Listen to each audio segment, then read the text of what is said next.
نبی رحمت صلی اللہ علیہ وسلم ارشاد فرماتے ہیں ثلاث منجیات و ثلاث مہلکات. Three things save and three things destroy. تین چیزیں ایسی ہیں جو بچاتی ہے، نجات دلاتی ہے، کامیابی دلاتی ہے، اور تین چیزیں ایسی ہے کہ جو ڈسٹرکشن کی طرف لے کے جاتی ہے، تباہی کی طرف لے کے جاتی ہے. فَأَمَّا الْمُنْجِيَاتُ فَتَقْوَى اللَّهِ فِي السِّرِّ وَالْعَلَانِيَةِ. The first one that save a person is the fear of Allah subhanahu wa ta'ala in secret and in public.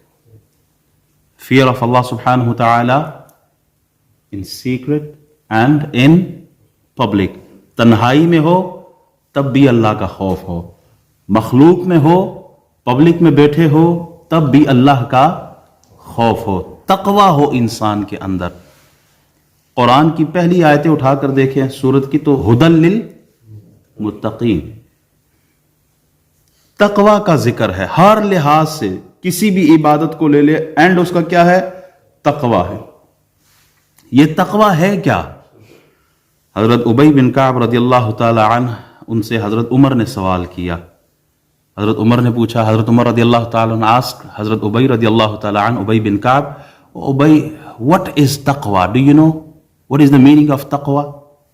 And Hazrat Ubay bin Ka'b radiallahu ta'ala anhu replied, "Oh Umar, have you ever walked on a thorny path?"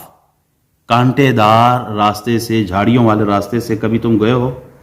Yes, I did. So how did you walk on that path? How did you travel along the thorns?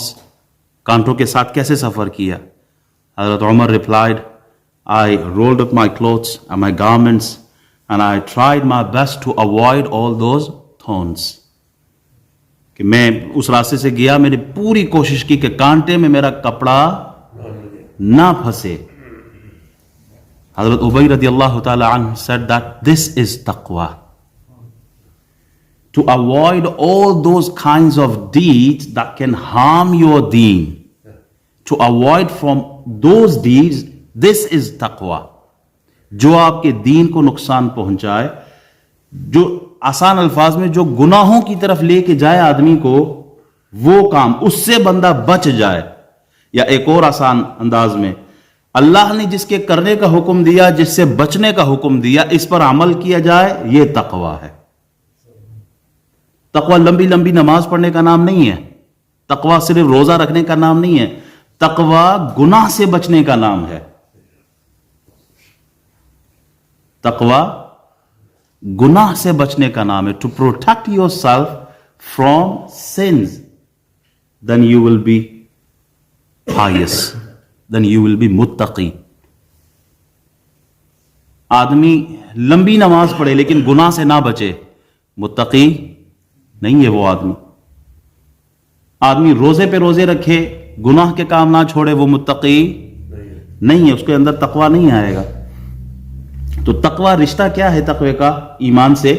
کہ بس نیکی بھی کرے اور گناہ سے بھی بچے. اور اس کو ایک صوفیانہ طرز میں بڑے اچھے انداز میں بیان کیا ایک تفسیر میں. انہوں نے کہا دیکھیں بیٹے کا ماں باپ کے ساتھ کیسا تعلق ہے؟ ادب کا ہے، محبت کا رشتہ ہے. شاگرد کا استاد کے ساتھ ادب کا، مرید کا پیر کے ساتھ ادب کا تعلق ہے، محبت کا تعلق ہے. والدین موجود ہو یا نہ ہو، پیر موجود ہو یا نہ ہو، استاد موجود ہو یا نہ ہو، شاگرد ہو، مرید ہو، بیٹا ہو، وہ کوئی ایسا کام نہیں کرتا جو ماں باپ کو اچھا نہ لگے. چاہے ماں باپ موجود ہو یا نہ ہو، ان کی ایبسنس میں، ان کی پریزنس میں وہ کوئی ایسا کام نہیں کرتے، کوئی ایسی بات نہیں کرتے، کوئی ایسا فیصلہ نہیں کرتے، کوئی ایسی حرکت نہیں کرتے جس سے ماں باپ کا دل دکھے اور وہ ناراض ہو جائے. کہا یہی رشتہ جب بندے کا غلامی میں اللہ کے ساتھ ہو جائے کہ وہ کوئی ایسا کام نہیں کرتا، کوئی ایسی بات نہیں کرتا، کوئی ایسا فیصلہ نہیں کرتا کہ جس سے اللہ ناراض ہوتا ہو، کہا جب بندہ اس مقام پر پہنچ جائے، کہا یہ تقوی ہے. اب بندہ اکیلے میں ہو، مجلس میں ہو، خلوت ہو، جلوت ہو، ظاہر میں، باطن میں، جب وہ گناہ نہیں کرے گا اور یہ کہے گا کہ الم یعلم بان اللہ یرا، کوئی دیکھنے والا ہے جو مجھے دیکھ رہا ہے. کہا جب یہ کیفیت ہو جائے، وہ گناہ سے بچ جائے، وہ آدمی تقوی دار ہوتا ہے، وہ دیندار ہوتا ہے، وہ اللہ کے قریب ہوتا ہے.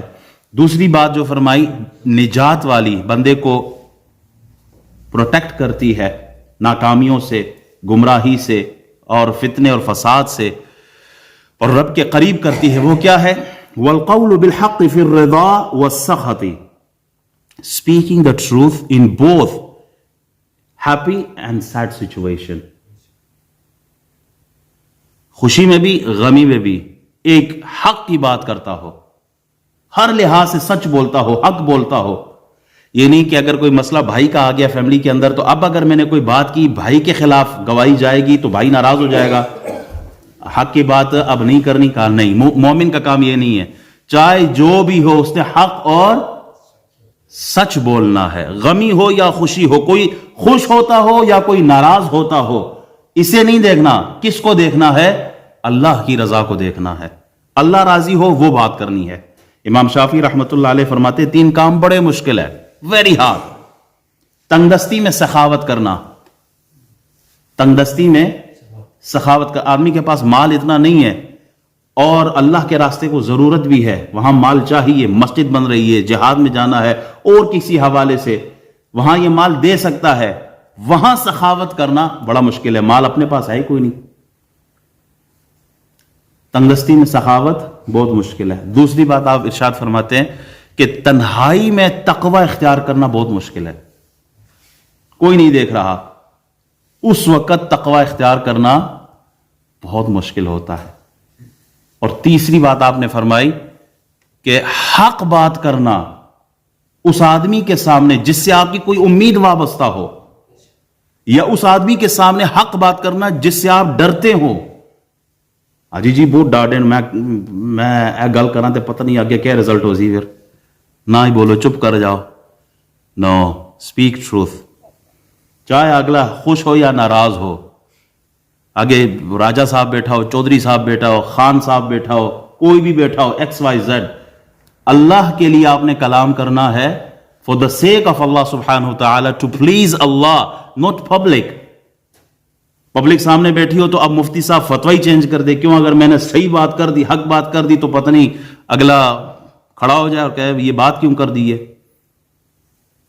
یہ حق نہیں ہے, اللہ اس سے راضی نہیں ہوتا. اللہ کس سے راضی ہوتا ہے؟ سچ بولا کرو. امام حسین نے پورے خانوادے کو کٹوایا ہے, ورنہ تو جا کے بس بیعت ہی کرنی تھی, سچ ختم کر دیتے, بول دیتے ٹھیک ہے کمپرومائز کر لیتے ہیں, because of the situation I can't fight alone my self. کوئی فرنٹ پہ نہیں آ رہا تو چلو میں بھی پیچھے ہٹ جاتا ہوں. نو, آپ نے میدان میں ڈٹ کے علی اصغر کو کٹوا دیا, لیکن حق اور سچ کو نہیں چھوڑا. آپ نے سچ بولا ہے. امام اعظم کا جنازہ جیل سے نکلا ہے, امام احمد بن حنبل کو کوڑے لگتے رہے, وہ کوڑے اگر ہاتھی کو لگ جائے تو ہاتھی کانپ جائے, ایسے کوڑے مارے جاتے تھے خلق قرآن کے مسئلے پر.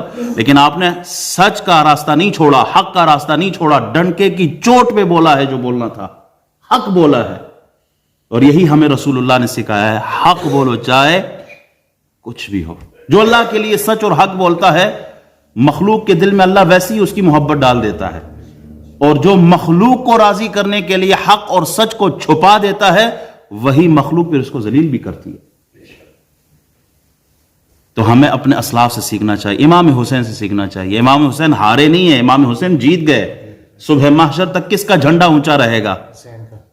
امام حسین کا جھنڈا. یزید کو تو کوئی اپنے بچوں کا نام یزید تک رکھنا نہیں چاہتے, حالانکہ یزید صحابہ میں سے بڑے لوگ تھے جن کا نام یزید تھے, لیکن آج تک اس نام کو کوئی نہیں رکھنا چاہتا.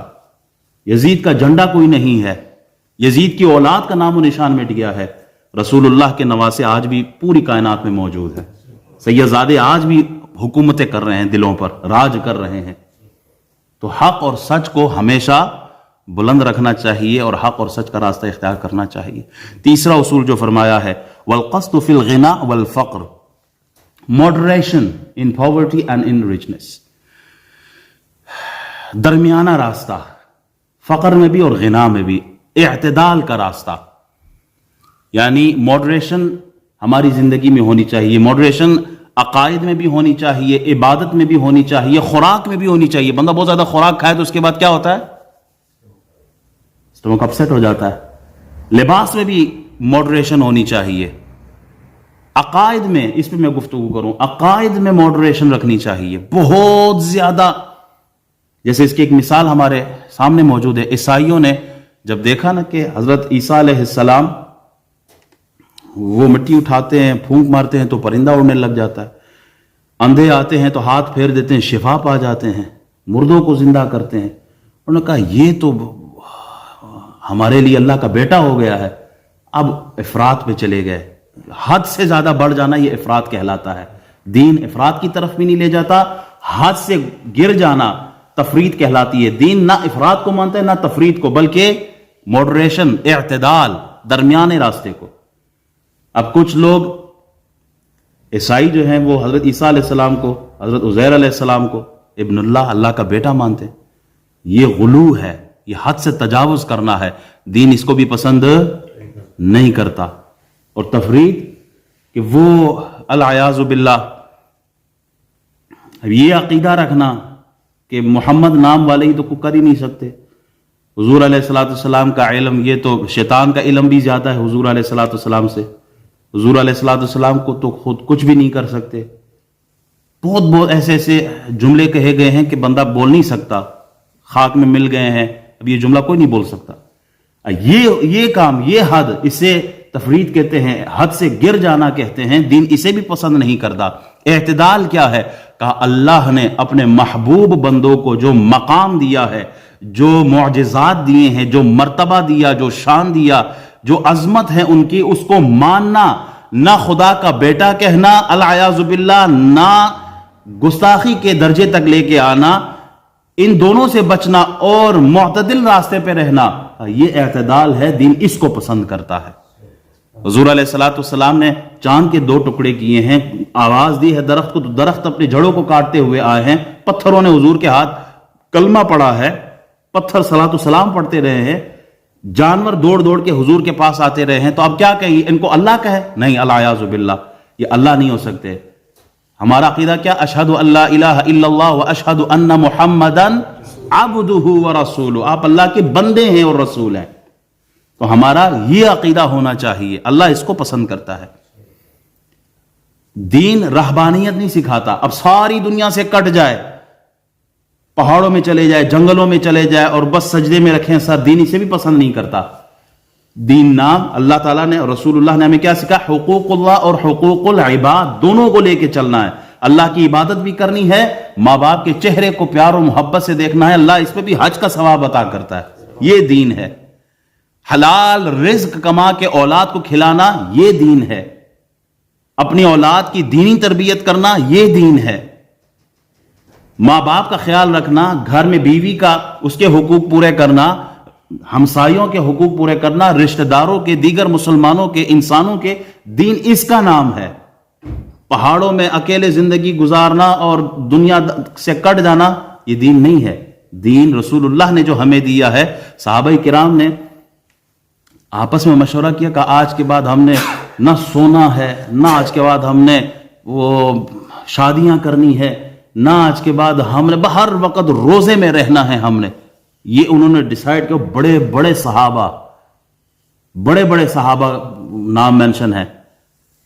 انہوں نے یہ فیصلہ کر دیا. حضور کو پتہ چلا، نبی علیہ السلام نے بلایا ان کو، کہا میری سنت تو کھانا کھانا بھی ہے، میری سنت تو روزہ رکھنا ہے، تو ساتھ میں افطاری بھی میری سنت ہے، نکاح بھی میری سنت ہے. تو دین یہ نہیں ہے کہ بالکل غلو کر جانا اور افراط میں چلے جانا، ایکسٹریم لیول پہ چلے جانا، یہ نہیں، بلکہ ماڈریٹ رہنا ہے. یہ دین کی اصل ہے.